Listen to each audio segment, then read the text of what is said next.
These all mean basically the same thing. However, there are important differences in how we use them, and this is where a lot of people make mistakes.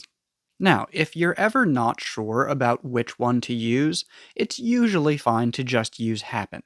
But if you always use happen, your English can start to sound a bit unnatural. So, let's make sure you know how to use these.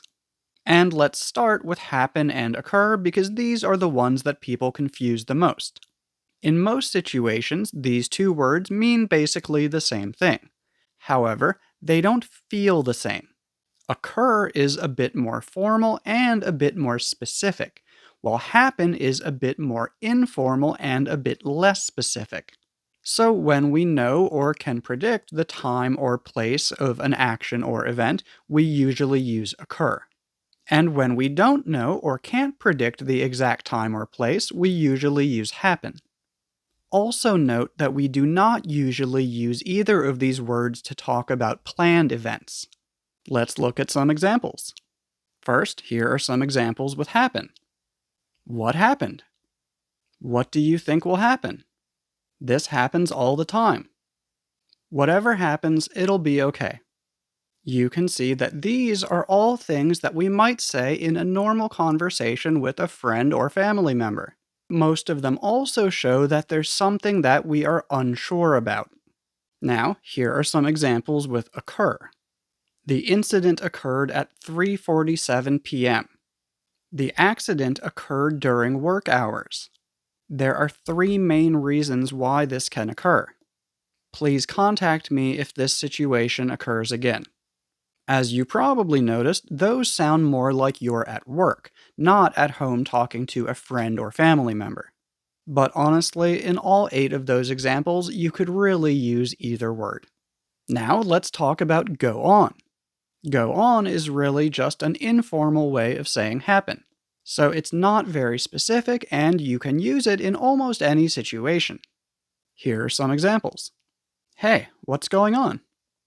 I've had a lot of stuff going on recently. Do you have anything going on tomorrow? However, it can also mean continue. For example, the meeting went on for 3 hours. Now, let's look at take place. Take place is very common when talking about events. This is because it's usually used for things that are planned or organized. Here are some examples. The elections will take place next week. The 2020 Olympics took place in Tokyo. An important meeting took place while you were gone. We also tend to use it when describing the setting of books or movies.